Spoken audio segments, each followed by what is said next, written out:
Bienvenidos a todos a esta Feria de Universidades. Nuevamente, como se ha estado realizando a lo largo de toda la semana, una serie de conferencias con ponentes de enorme calidad académica para la Secretaría de Educación Pública, para la Subsecretaría de Educación Superior.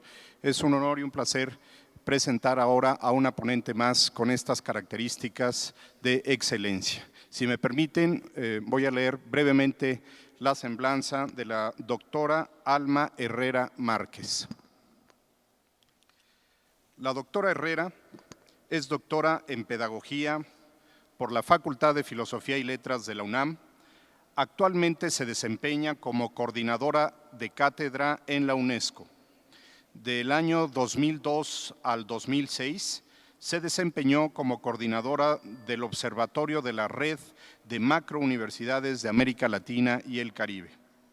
Actualmente es miembro del Consejo Consultivo del Observatorio Mexicano para la Innovación Superior, de la Asociación Nacional de Universidades e Instituciones de Educación Superior y del Sistema Nacional de Investigadores.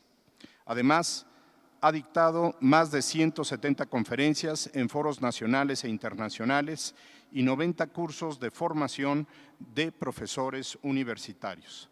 Ha participado como autora y coautora en 9 publicaciones. En esta ocasión nos va a presentar una conferencia con el título «La toma de decisiones para la elección de tu futuro». Les voy a pedir un cálido aplauso para la doctora Alma Herrera Márquez, a quien le cedo la palabra. Muchísimas gracias. Muy buenos días a todas y todos. Muchísimas gracias por la presentación.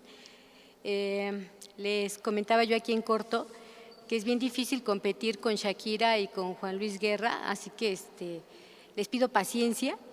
No va a haber baile ni nada de eso, sino algunas ideas en torno al futuro y a la elección del futuro. Quiero decirles que la temática es una temática complicada porque va dirigida a jóvenes que tienen alrededor de 18 años, un poquito más, y a los 18 años uno siempre se pregunta, más bien uno no se pregunta acerca del futuro, porque lo que importa es vivir el presente.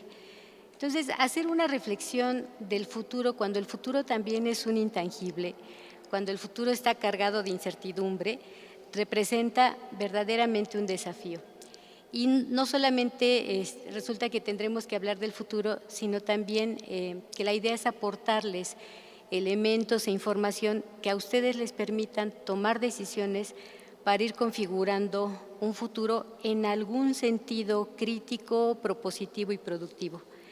Creo de manera general que todos los papás y los maestros, cuando tenemos frente a nosotros a un joven, lo único que deseamos es que puedan ir configurando y conformando un proyecto de vida que sea productivo, pero que también los haga ser muy felices y cuya vida también represente una experiencia gozosa. Elegir una carrera o afianzar un proyecto de vida en el largo plazo, por supuesto, pasa por todo esto porque se asume de manera inicial que uno pues, le va a apostar el proyecto de vida a realizar de la mejor manera una vocación, a desarrollar un talento y a generar una posibilidad de vida productiva hacia el futuro, y por eso esta decisión es muy importante. En esta perspectiva,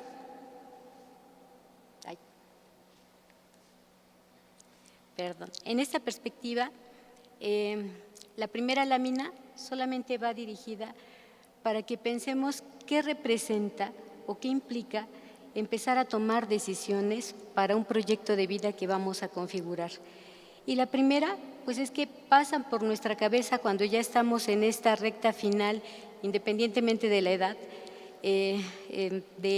ya al término del bachillerato, preguntarnos qué, quién, cómo, cuándo, dónde, cuánto, en qué institución, qué carrera, qué posibilidades, qué perspectivas de desarrollo, qué me gusta y qué no me gusta y hacia dónde quiero orientar mi decisión.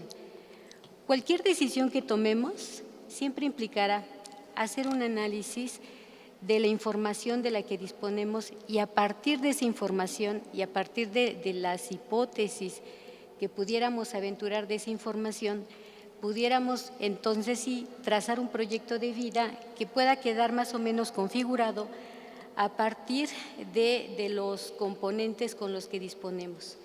Por esta razón, más que darles una receta de cocina de cómo tomar decisiones, lo que les quiero aportar es información para que ustedes puedan decidir de la mejor manera este proyecto de futuro. Les organicé esta información y esta reflexión a partir de 3 ideas clave.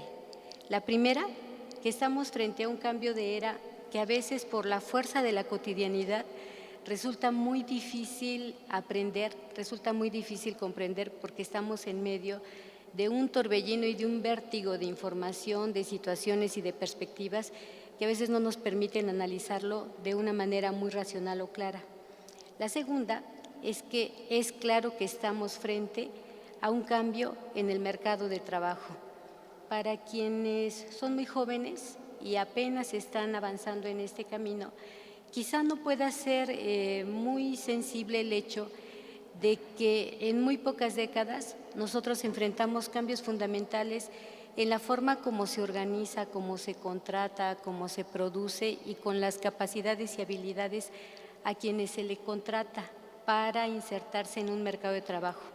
También tenemos un mercado de trabajo que se nos desdibuja de manera acelerada porque muchas de las pautas sobre las cuales las generaciones más viejas que ustedes nos insertamos al mercado y que estuvieron signadas por la seguridad, por la estabilidad, por la trayectoria, por la definitividad, pues también empiezan a desdibujarse y ponen en claro la necesidad de que tenemos que desarrollar otras habilidades que nos permitan insertarnos de una manera crítica y exitosa a este nuevo mercado de trabajo que nos impone desafíos importantísimos. Y la última de las ideas claves es el cambio en la oferta profesional, porque si nosotros aquí afuera nos paráramos y les empezáramos a hacer una encuesta a quienes están eligiendo carrera, yo casi estoy segura que nos podrían mencionar casi las mismas 20 opciones que están en el imaginario de todos y que también nos llevan a tomar decisiones verdaderamente limitadas o muy restringidas en términos de que desconocemos todo lo que se está moviendo y todas las oportunidades y las perspectivas que se están planteando. Y al final una pregunta. Ante los cambios en la sociedad, ante el cambio de era, ante el cambio de mercado de trabajo y ante el cambio de la oferta, ¿cuáles son mis talentos? Y en función de mis talentos, ¿cuál es la elección profesional que seguiré? He trabajado más de 30 años con estudiantes universitarios. He tenido la oportunidad y el honor de formar a generaciones de estudiantes de licenciatura, sobre todo de las carreras de psicología y de pedagogía. Y siempre al término de un ciclo escolar me parece que tanto ellos como nosotros los maestros estamos frente a una convicción y la convicción es de que el futuro es una oportunidad. Puede ser un riesgo si no contamos con las herramientas, con las competencias, con las capacidades y con la actitud para enfrentarlo, pero ante todo el futuro es una oportunidad porque nada está escrito. El futuro se hace, el futuro se construye y la decisión que tomemos hoy marca la pauta de una trayectoria o de otra. Aun cuando alguien decida no elegir ninguna carrera, aun cuando alguien decida no entrar a la universidad, aún ahí está configurando un futuro. Si esa es la base, pues entonces tomemos las decisiones a partir de esta idea de futuro. La primera de nuestras ideas fuerza. Siglo XXI, la humanidad transita hacia un cambio de era. Esto me parece muy importante, sobre todo pensando en los más jóvenes que están en esta reunión. De manera cotidiana, nosotros decimos con mucha frecuencia que vivimos una era de muchos cambios, de cambios acelerados y de cambios vertiginosos. Pero cuando la reflexión va en el sentido de que lo que está cambiando es la era, Entonces, los desafíos para la humanidad son enormes. Hay quienes plantean que frente a lo que estamos hoy en los primeros años del siglo XXI es frente a una discontinuidad multidimensional. Para que tengamos una idea más precisa, sobre todo los jóvenes, de lo que esto implica, solamente me gustaría darles un dato. Hay cambio en dos de las dimensiones que a continuación les voy a platicar. Hay cambios que ocurren cada 55 años. En 3 o 4 de las dimensiones, estos cambios atraviesan 3 o 4 de las dimensiones. Pero solamente cada 500 años, los cambios atraviesan 5 de las grandes dimensiones que definen la forma en que los seres humanos convivimos, nos comunicamos, producimos, nos socializamos y desarrollamos y le damos un sentido específico a nuestra subjetividad. Si decimos esto, la verdad que el desafío no es poca cosa, porque independientemente de la generación a la que pertenezcamos, de la edad que tengamos, de la profesión que ejerzamos, de los trabajos que desarrollemos, a todos y cada uno de los casi 9,000 millones de habitantes que poblamos este país, nos toca aportar de manera productiva, de manera crítica, un pequeño granito de arena para que este planeta pueda volver a vivir otros 500 años. De no hacerlo así, seremos responsables y lo peor del caso es que quizá no vamos a estar en este planeta para poderlo contar. La imagen solamente muestra de manera muy sintética 4 de los grandes cambios que son materia cotidiana de las noticias, de los programas de televisión, de las pláticas de los papás y de los amigos, de los encuentros casuales y hasta del metro. La primera, que hay cambios en la economía, eso es indudable. Para quienes ya teníamos algunas décadas, para la década de los 80 del siglo pasado, nos parece muy claro observar cómo antes de la década de los 80 del siglo pasado, México era un país cuya economía, cuyo desarrollo estaba centrado fundamentalmente en lo que pasaba al interior de nosotros. Éramos un país soberano, éramos un país con muy clara identidad y éramos un país profundamente nacionalista.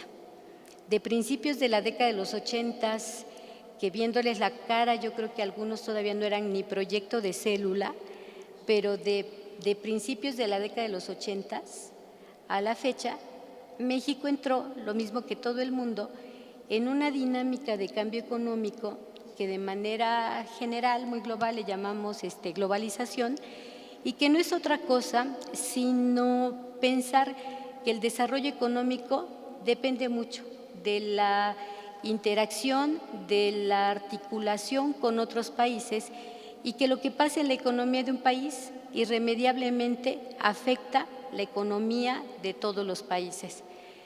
Pero este cambio económico también ha generado, si bien mejores perspectivas de comunicación, dinamismo, y ha puesto el acento en la ciencia y la tecnología, también es claro que ha tenido indicadores que están caracterizados sobre todo por las asimetrías y la desigualdad. Los estudiosos en el campo llaman a esta perspectiva una economía neoliberal que ha generado y que genera nuevos, emergentes y complejos problemas que antes la ciencia, la tecnología y las profesiones no atendían porque no podían tener una comprensión de la dinámica del cambio. Ha habido cambios en la esfera social, que ya lo comentábamos con el asunto del empleo hace rato.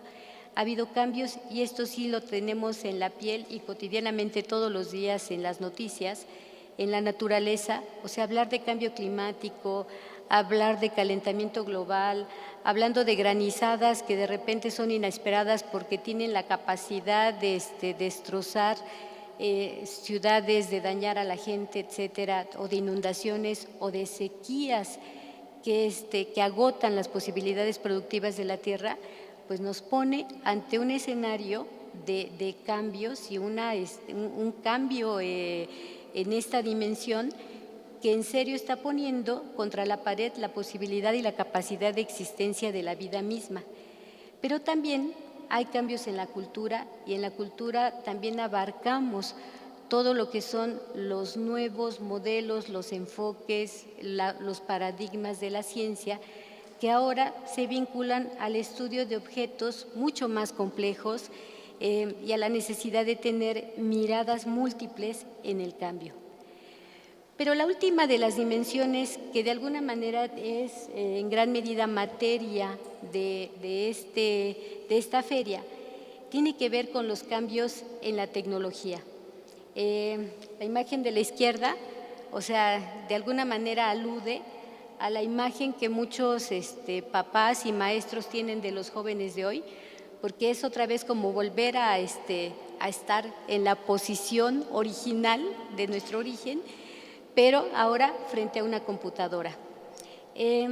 Los cambios en la tecnología para nosotros, las generaciones más grandes, son sorprendentes porque nunca imaginamos, cuando teníamos la edad de elegir una carrera, que el impacto iba a ser tan grande como el que tenemos hoy. La tecnología no solamente afecta el asunto de la nueva economía o el mercado de trabajo, como ya comentábamos. La tecnología también está afectando la definición y un nuevo contenido de muchos de los conceptos con los que los seres humanos nos relacionamos. Hay un ejemplo que es clarísimo y creo que a todos nos parece que debiera ser el sentido de tales cosas. El concepto de amistad. El concepto de amistad para personas de mi generación tiene que ver con conocer a una persona de frente, saludarla, abrazarla, tener complicidades, saber dónde vive, quiénes son sus papás, quiénes son sus hermanos, sus historias de amor y desamor y todo lo demás. Pero el concepto de amistad que hoy de alguna manera define el sentido de la vinculación afectiva de las nuevas generaciones, ya pasa por otro contenido de subjetividad, y a mis alumnos siempre se los pongo de ejemplo porque siempre les digo que mientras yo en 4 años en mi Facebook he alcanzado 159 amigos, mis alumnos en 3 meses tienen 2,000 amigos. Yo no puedo entender esa situación, pero sí me queda claro que la tecnología genera otras formas de relación, de afectividad, de subjetividad humana, que también están definiendo los desafíos del siglo XXI. La tecnología se caracteriza fundamentalmente por 5 características fundamentales que están definiendo nuestros nuevos desafíos. La exuberancia, porque como nunca tenemos acceso a información y además de manera inmediata, de tal forma que en un momento determinado se vuelve bueno, no tenemos capacidad de maniobra sobre la posibilidad de trabajar tal cantidad de datos y de información.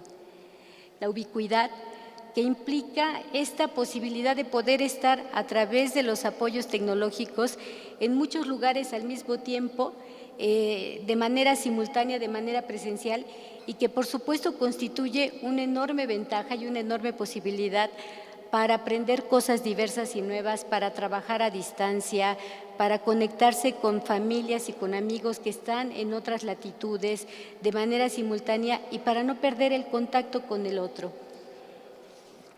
La inmediatez, y aquí siempre me gusta ponerles esta imagen, sobre todo la caricatura que está del lado de mi lado está a mi derecha, del suyo a la izquierda superior, porque siempre les comento a mis estudiantes que cuando a mí mi esposo me pidió que me casara con él, o sea, yo tuve que esperarme horas para llegar a mi casa, hablar por teléfono, decirle a mis amigos, Bueno, la inmediatez implica la posibilidad, y en la caricatura de enfrente está, de que el hombre le está pidiendo a la mujer que se case con él y ella ya lo está mandando a través de su red social para ver en ese momento y en el instante que suceden los hechos tal acontecimiento.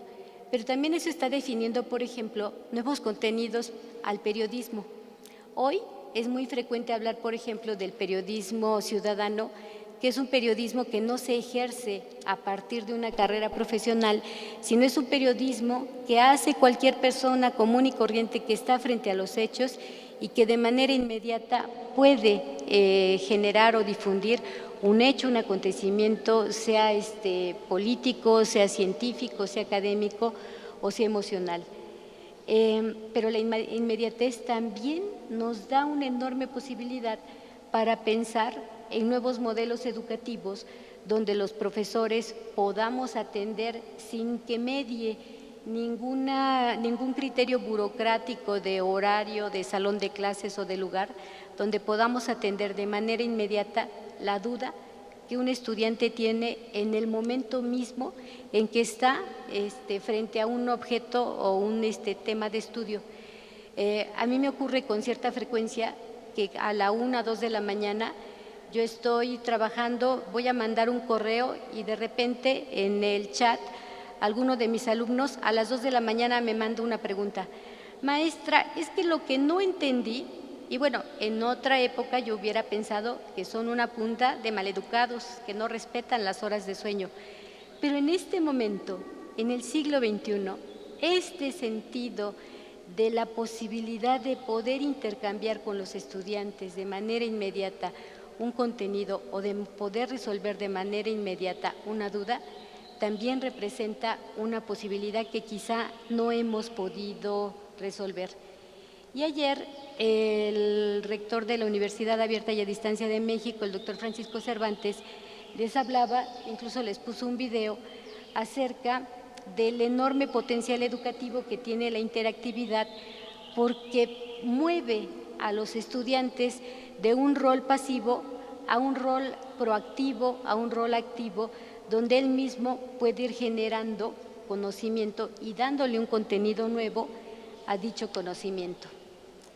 Bueno, todo ello también ha motivado que tengamos hoy día, quizá para los que son muy jóvenes no quede del todo claro, pero sí me gustaría plantear esto, que tenemos ante nosotros una crisis de un modelo científico. Quizá en el bachillerato o en la secundaria, y quizá igual muchos de nosotros, pudimos estudiar bajo un enfoque donde todas las ciencias estaban separadas.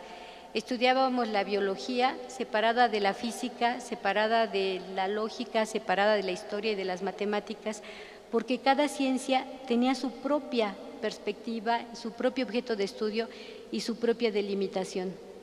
Pero estos cambios que estamos viendo en el entorno, esta nueva dinámica en la que estamos ahorita siendo copartícipes y el cambio de era nos está llevando a pensar en una ciencia completamente articulada y completamente integrada.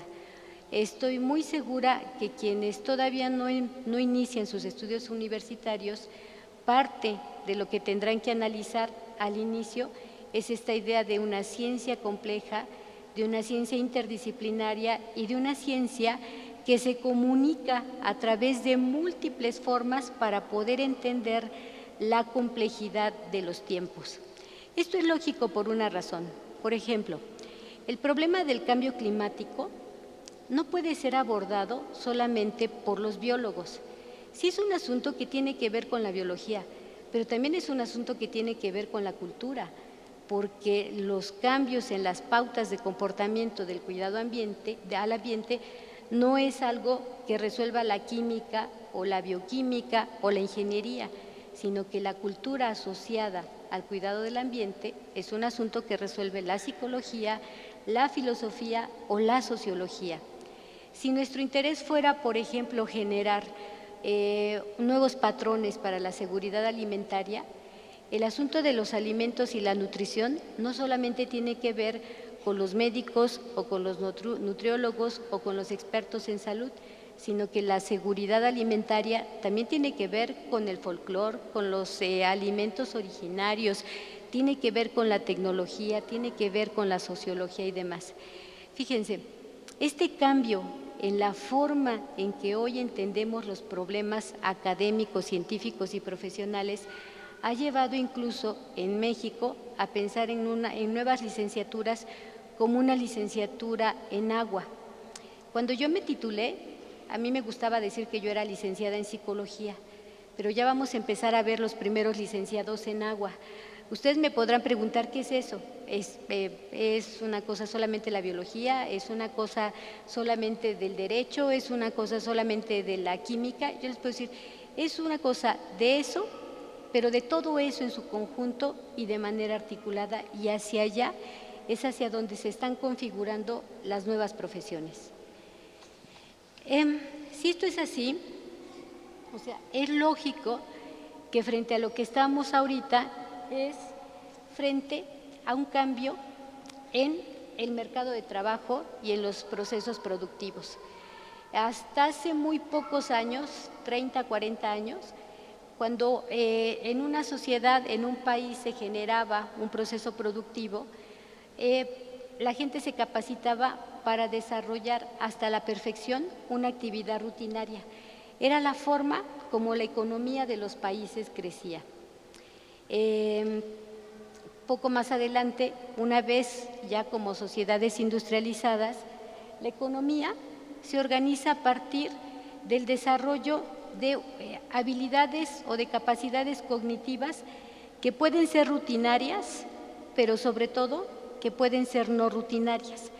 El mercado de trabajo se está configurando hacia la promoción de muchos trabajos y muchos empleos que lo que nos piden es la innovación, la creación y para nada trabajos rutinarios.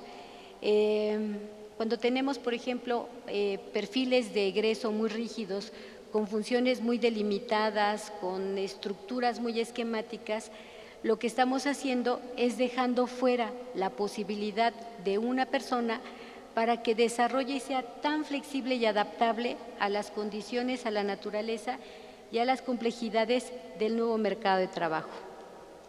Hoy día, y sobre todo quienes le apuesten a ingresar en este año a la universidad, una vez que egresen, van a estar frente a un mercado de trabajo que va a pedir de todos y cada uno de nosotros, independientemente de la profesión que hayan estudiado, que desarrollen trabajos cuyo matiz se puede definir en términos de que son trabajos analíticos, interpretativos y que no son rutinarios.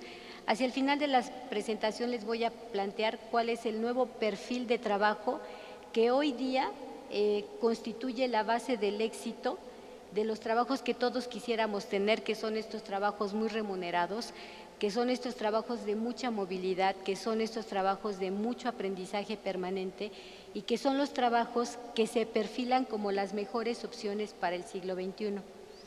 En muchas universidades ya estamos trabajando para formar profesionales cuyas capacidades sean no rutinarias, sean complejas, estén vinculadas al análisis de la información, al uso crítico de la información y al desarrollo de nuevas perspectivas y generación de conocimiento.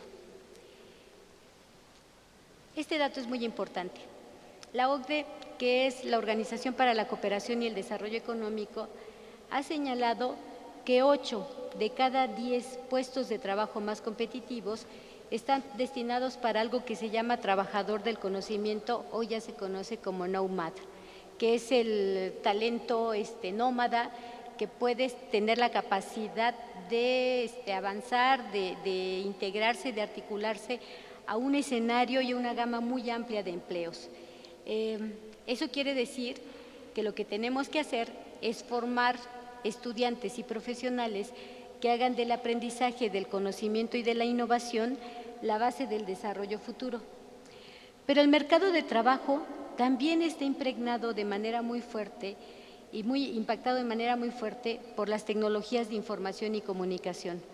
Hoy como nunca, las tecnologías lo que están promoviendo no solamente es un trabajo más autónomo que puede ser realizado en cualquier escenario, sea la casa, sea una oficina, sea la calle, sea el café, etcétera, sino que también está generando la ruptura con el trabajo rutinario, la automatización de las tareas y la capacidad de conectarnos para desarrollar un solo trabajo con gente que se ubica en otros lugares, en otras entidades federativas, en otros países, es decir, en el mundo.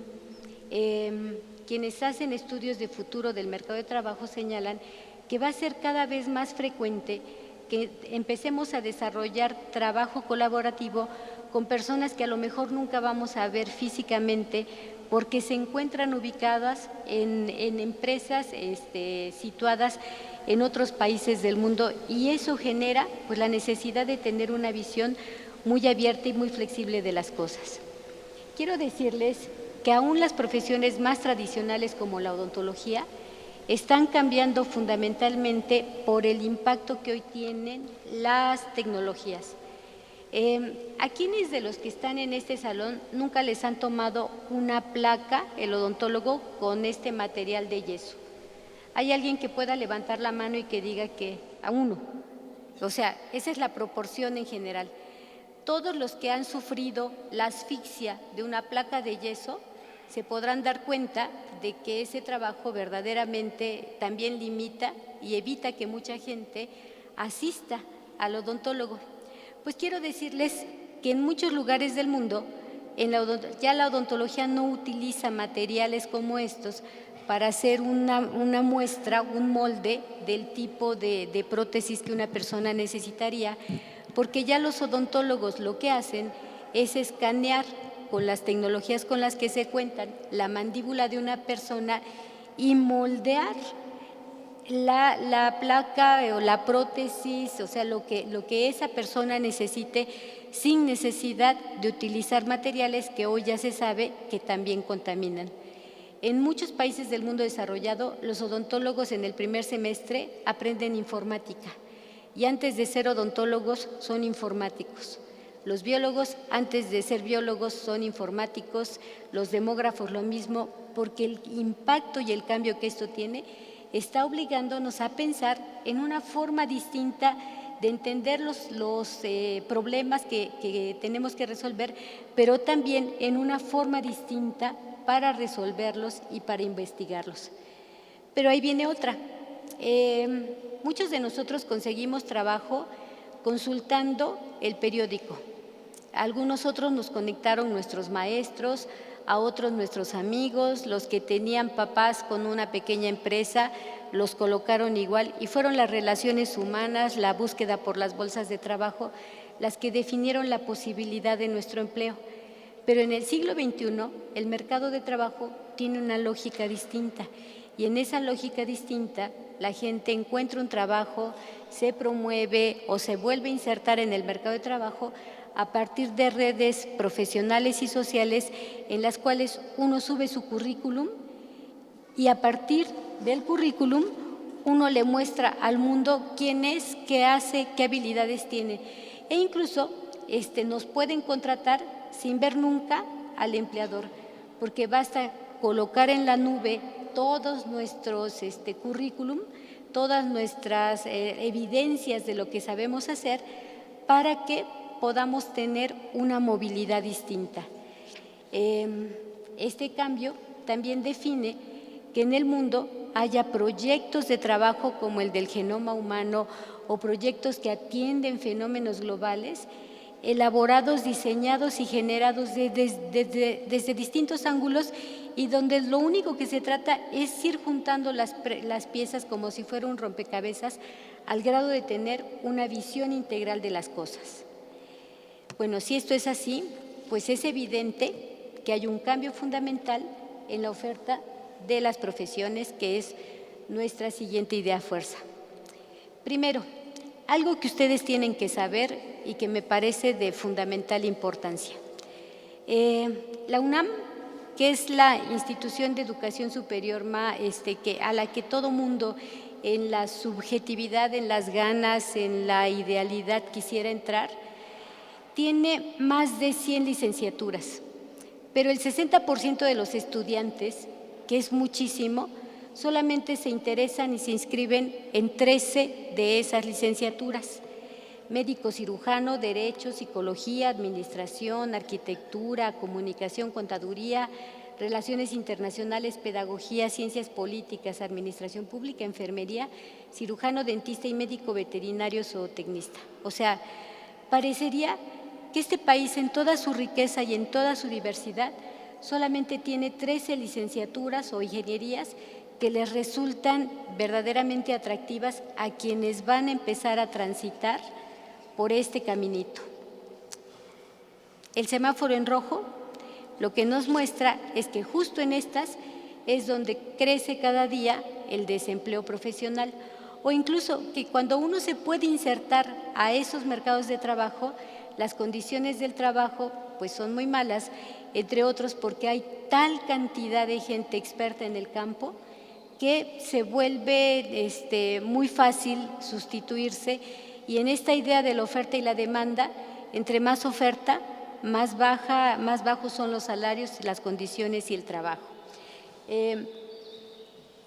Esto es solamente un balance del porcentaje de desempleo en algunas de las opciones formativas y profesionales que de manera general los jóvenes deciden estudiar.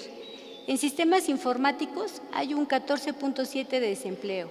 Los arquitectos lo padecen en 12.8%, los antropólogos en 12.6%, cine 11.14%, aunque ya hayamos sacado un premio Oscar en este año, vaya, ya no es una opción, y ciencias políticas el 11.1%. La encuesta nacional de ocupación y empleo nos señala que estas son las carreras que tienen mayor número de ocupados: administración y gestión de empresas. Pero fíjense lo que son las cosas. En esta carrera solamente el 38.3% desarrolla habilidades, funciones y capacidades que estudió durante la carrera. O sea, puedes tener la licenciatura en administración y puedes obtener un empleo que, bueno, más o menos represente una opción digna y posibilite una manera de vivir. Pero de todos los que se insertan, que tienen esta licenciatura, menos del 40% hace las cosas que aprendió a hacer durante la universidad. Contabilidad y fiscalización el 62% y derecho casi el 63%. La misma encuesta de ocupación y empleo les muestra en la gráfica, o sea, cómo se distribuye la población económicamente activa por edad, y nos damos cuenta, por desgracia, que en la mayor parte de los casos son los jóvenes los que representan el sector menos empleado en los campos de trabajo tradicionales, o sea, las ciencias sociales, las ciencias de la salud, la educación, las artes, o sea, tienen un impacto verdaderamente complicado en las jóvenes generaciones. Quienes mejor se mueven en estos campos son las personas que tienen más de 45 años y son quienes ya ocupan las estructuras del mercado de trabajo tradicional. La misma encuesta nos permite observar también cómo está la distribución de profesionales asalariados y no asalariados, y también nos damos cuenta que en este campo las profesiones tradicionales empiezan a tener un efecto perverso en la posibilidad y en la capacidad del cambio. La siguiente nos muestra también la distribución entre salario, ocupados y el ingreso promedio, y esta, que se las aclaro más con la siguiente lámina, es clarísima. El Observatorio Laboral de México nos señala que el salario promedio de un experto en ciencias físico-matemático es de 12,713 pesos hasta diciembre del año pasado. Cualquiera me pudiera decir que es muy poco si consideramos la complejidad, la naturaleza y el esfuerzo enorme que implicó estudiar, por ejemplo, matemáticas o física o cualquiera de estas carreras científicas. Arquitectura, urbanismo y diseño, 11,761 pesos mensuales. Ingenierías, 11,598. Ciencias biológicas, 11,580. Económico-administrativas, que es donde está la mayor parte de estudiantes a nivel superior en México, 10,570. Ciencias de la salud, 10,504. Ciencias sociales, 9,683. Humanidades, 9,483. Artes, 8,762. Y educación, 8,585 pesos. Bueno, ese es el panorama hoy que afecta y que impacta de una manera más directa a las jóvenes generaciones que le están apostando su proyecto de vida a la universidad. Pero ahí viene el semáforo en verde. ¿Qué hacer? O sea, pensamos que no existe un destino manifiesto. O sea, no es que todos los psicólogos del mundo estemos destinados a morirnos de inanición a través de esta vía.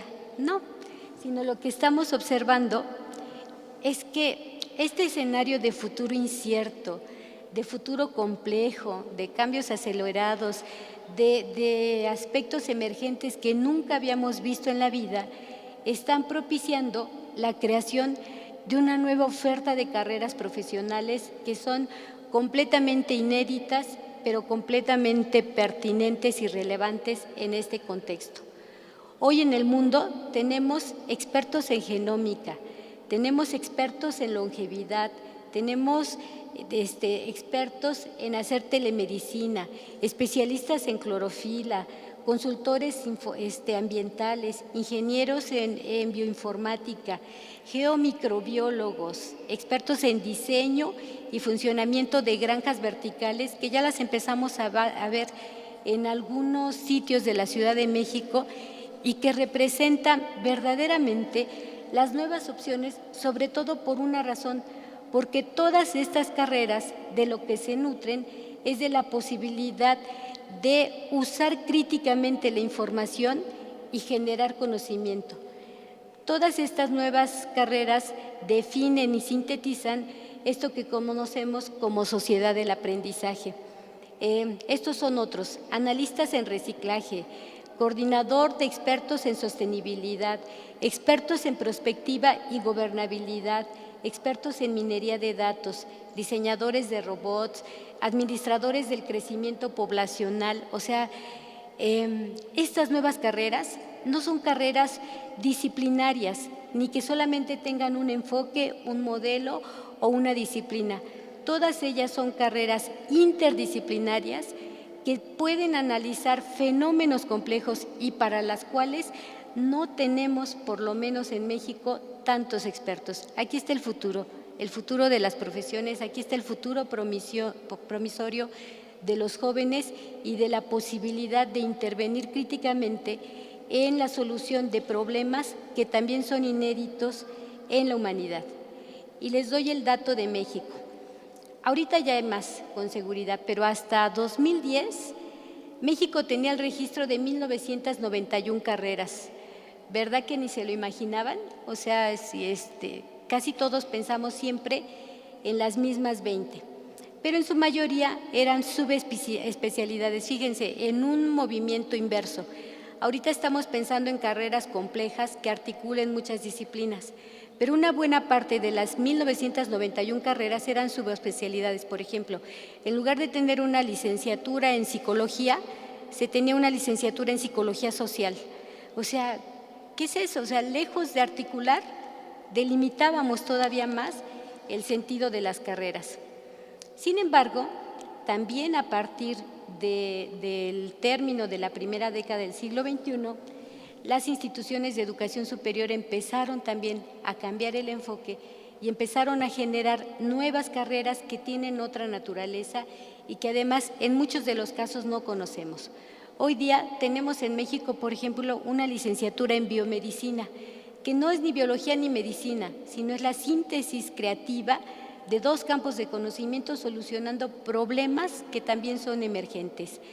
Tenemos licenciados en seguridad ciudadana o informática aplicada a procesos biológicos que también demandan otros perfiles, otras perspectivas, otras oportunidades de trabajo y de articulación social. Bueno, esto es una imagen que ejemplifica cómo está el sentido de las nuevas licenciaturas. Ahí están las de gestión urbana, las ingenierías en nanotecnología, los estudios multiculturales, los estudios o los expertos en gobernabilidad y nueva ciudadanía, en nuevos diseños sociales. Y bueno, mi comercial, la Universidad Abierta y a Distancia de México también tiene 13 opciones ahorita que también representan esta posibilidad de futuro.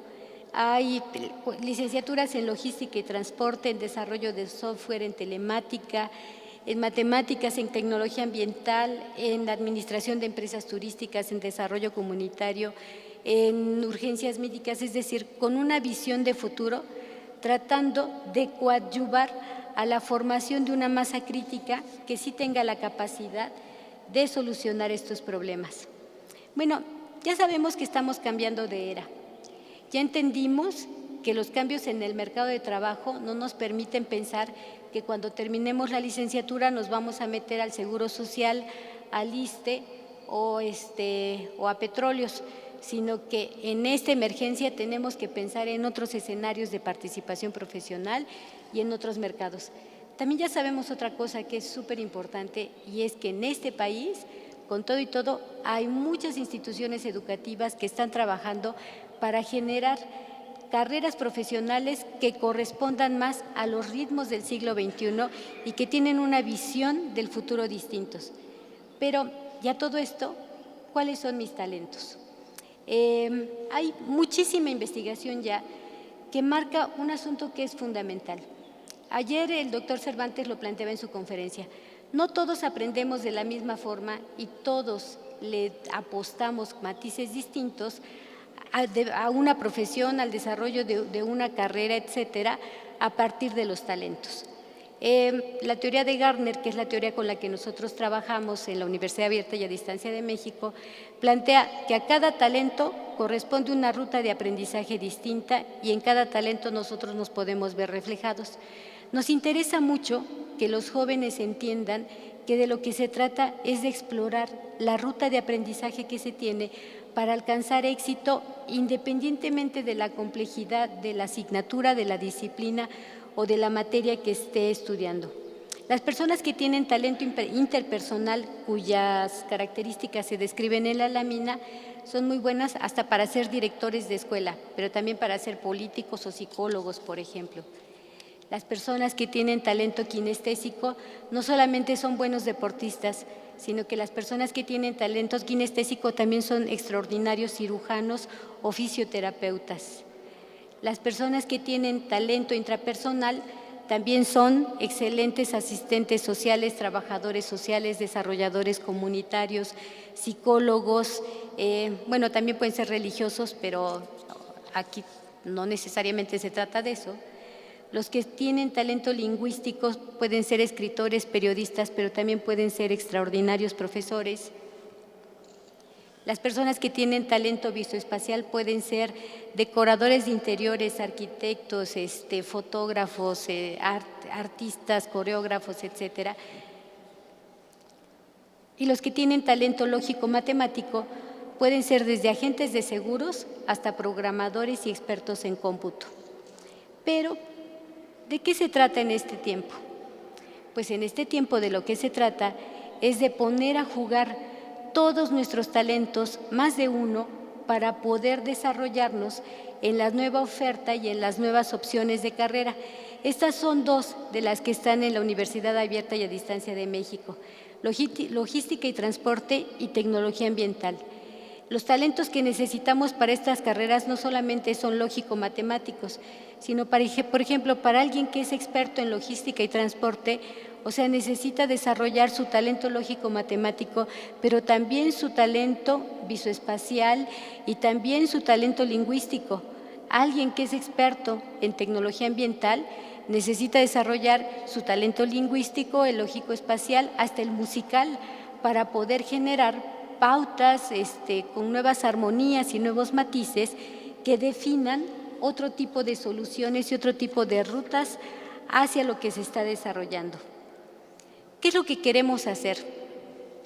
Pensar en que vamos a formar un psicólogo con una visión rígida, un sociólogo, un médico, una enfermera, un pedagogo, etcétera, o lo que queremos es insertarnos a una tendencia mundial que ahora en lo que piensa es en los talentos nómadas, que no son solamente los que se van de su casa y a ver de qué viven, sino tienen que ver con la capacidad que tiene el conocimiento para generarse, para movilizarse, para apostarle a nuevos mecanismos.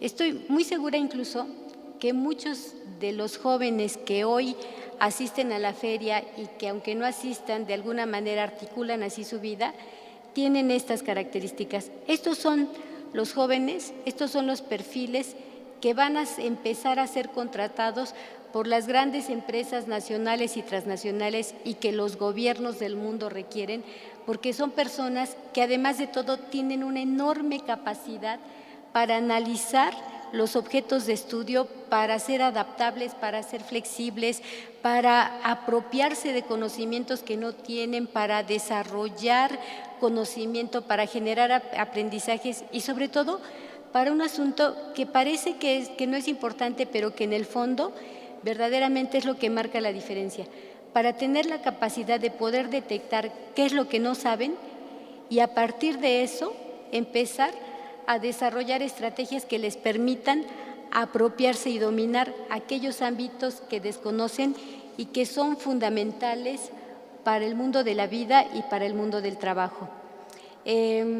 Quienes ya están metidos en esta nueva perspectiva, incluso ya hablan de un pasaporte de habilidades que no va a estar expresado por un título profesional solamente, sino que va a estar expresado por la evidencia y la constatación de que alguien posee esas habilidades.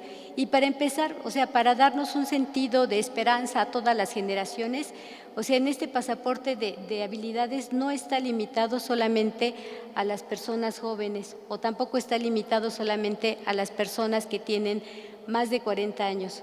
Sus características, o sea, y para lo que estamos formando, para que la gente sea creativa, innovadora, colaborativa, que esté motivada, que sea inventiva, que sea intuitiva, que sea racional, que produzca ideas, que no se restrinja a ejecutar una orden que viene desde arriba, sino que tenga la capacidad de analizarla, de crearla, de innovarla, que cree redes, que se conecte con otras personas ubicadas en cualquier lado del mundo.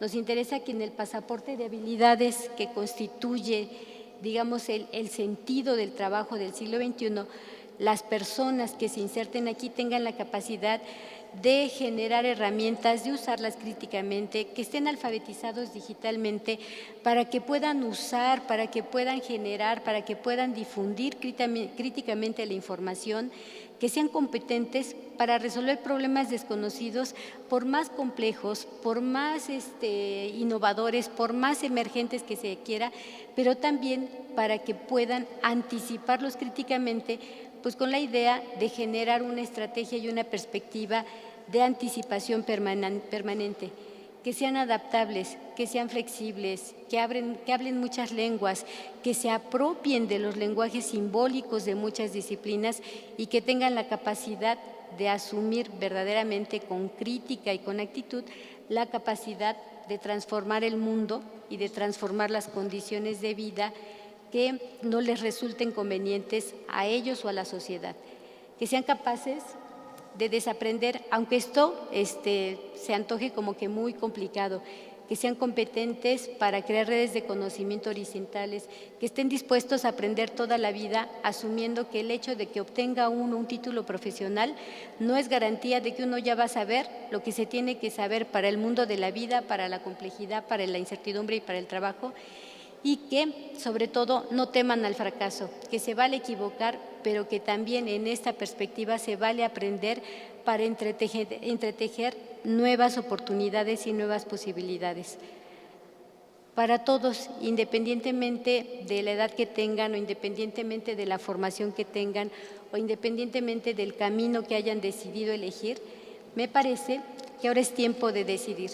Pero es tiempo de decidir sobre una base distinta. Y acá les comparto 10 recomendaciones que Manuel Gros hace para tomar decisiones inteligentes. La primera, preocúpense por decidir más bien que por acertar.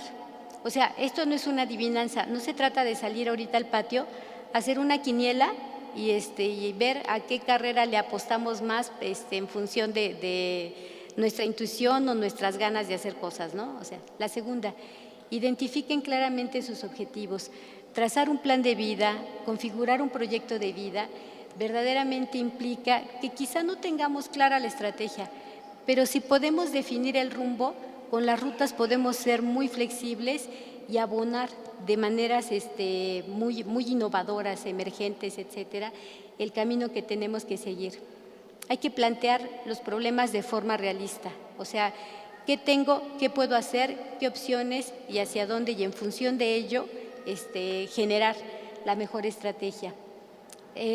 No se vale el autoengaño. O sea, si yo la verdad nunca entendí lo que era la raíz cuadrada, o sea, no, sería muy difícil que yo pudiera apostarle a estudiar una licenciatura en matemáticas. Quizá tendría que generar demasiada infraestructura, demasiado esfuerzo para hacer eso. Entonces, no nos autoengañemos, pensemos en nuestros talentos y en función de nuestros talentos exploremos y explotemos la mejor opción educativa que tengamos. Atendamos solo a la información relevante. Yo sé que todos quisiéramos que ustedes fueran nuestros alumnos, pero a partir de este desglose de componentes, a partir de todos estos elementos, a partir de esta información, ustedes hagan un ejercicio crítico atendiendo solamente a lo que es relevante en función de todos estos componentes. Reconozcan la incertidumbre y gestiónenla. Esto quiere decir algo súper importante, o sea, en el siglo XXI no hay certezas, en el siglo XXI no hay estabilidad, en el siglo XXI no podemos hacer predicciones tan exactas que nos lleven a pensar que por el solo hecho de que nosotros elijamos una ruta o una trayectoria, de manera automática, eso va a ser garantía de éxito. Tenemos que aprender a vivir con la incertidumbre y vivir con la incertidumbre significa generar capacidades y competencias para recomponer el rumbo de las cosas, obtener información, trazar otras rutas, actuar, transformar el entorno, convencer, generar nuevos escenarios de participación profesional, hablar, plantear en voz alta lo importante que es lo que sabemos hacer y hacia dónde queremos llegar. El siguiente, sean creativos y generen alternativas. No piensen que si no entran a la Facultad de Medicina de la UNAM, ya el mundo se acabó.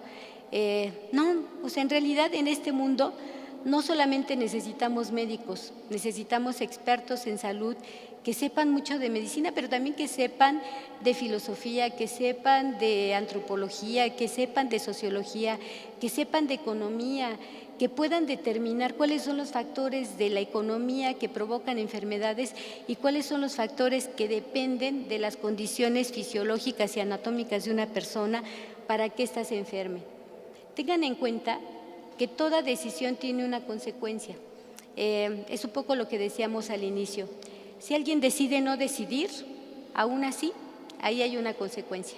Entonces, si ustedes van para un lado, van para el otro o no hacen nada, de todos modos, algo va a pasar. Así que mejor tomemos decisiones de manera crítica y anticipemos, o sea, rutas, rumbos, etcétera. Lo que decidan, pónganlo en práctica. O sea, ¿qué quiere decir esto? Que hoy termina la feria, ya se van y se ponen 3 años a reflexionar acerca de que de veras sería importante estudiar una carrera universitaria. No, o sea, hacer esto implica hoy llegar, vemos, nos metemos a la red, buscamos información, vemos los escenarios de participación profesional a futuro, vemos los nuevos problemas que hay que enfrentar, nos imaginamos nuevas carreras, pensamos en las habilidades que tendríamos que desarrollar, es decir, hay que bajar la intención a la acción para que efectivamente las decisiones que tomemos sí puedan configurar una opción educativa para el futuro. Y lo primero, sean conscientes de que no todo es racionalidad. A veces la intuición también funciona y en esta perspectiva tratemos de aderezar las decisiones tomando en cuenta si la información objetiva, si la información reciente, la información relevante, pero también pensemos en esta otra capacidad humana que de repente nos marca la pauta para decir chispas, eso no me late, ¿no? O sea, entonces sinteticemos todos estos componentes y tomemos la decisión de la manera más acertada posible. En todas las ferias profesionales, las instituciones siempre ponemos a disposición nuestra oferta, siempre ponemos a disposición nuestras ventajas competitivas, siempre ponemos a disposición las características de nuestros maestros o de nuestras instalaciones. La última palabra siempre la toma quien va a apostarle el proyecto de vida, sea de 4 años, de 8 años, de 10 años, a una formación profesional del más alto nivel. En todo caso, mi última recomendación es que pensemos que el futuro es una construcción cotidiana. Pensemos que el futuro es múltiple, no hay un destino manifiesto. Y si el destino es múltiple y si el futuro es múltiple, y si no hay esta idea del destino, entonces pensemos que a lo mejor si yo opto por un camino, seguramente voy a encontrar, voy a generar y voy a tener la posibilidad de alcanzar un conjunto de metas, pero también si opto por otro camino, eso será factible. Que la idea es actuar, que la idea no es quedarnos aquí quizá con la frustración incluso de no poder o de no haber podido ingresar a una X universidad, porque hoy como nunca, déjenme decirles que la UNAM solamente tiene el 8% de los estudiantes de licenciatura. El 92% está distribuido de una manera increíble, crítica, potenciadora, esperanzadora en el resto de las instituciones educativas del país. El éxito en el mercado y el éxito profesional no depende de la institución en la que uno se formó. El éxito profesional depende de la capacidad personal y de la infraestructura y compromiso institucionales para proveer la mejor educación para el siglo XXI. La mejor educación basada en las capacidades, en las competencias y en el desarrollo de habilidades, no para quedarnos con un solo perfil de una vez y para siempre, sino en esta capacidad humana para seguir creciendo y para seguir proponiendo y generando nuevos escenarios de participación profesional. Y el objetivo de esta charla es fundamentalmente que ustedes puedan observar que hoy día el futuro, con toda la incertidumbre y complejidad que tiene, sigue siendo una oportunidad para quienes le apuestan el proyecto de vida a una educación universitaria con toda la calidad y con todas las posibilidades que ello implique. Muchas gracias. Muchas gracias a todos por su atención, sobre todo por sus participaciones, que sin duda han permitido que la doctora enriquezca y redondee más todos sus conocimientos y experiencias que nos ha transmitido. De este modo, no nos resta más que agradecerle a la doctora Alma Herrera Márquez y, si me permiten, pues quisiera entregarle este pequeño diploma, doctora. Gracias. La Secretaría de Educación Pública, a través de la Subsecretaría de Educación Superior, otorga el presente diploma a la doctora Alma Herrera por su participación en esta Feria de Universidades 2014. Muchísimas gracias. Gracias.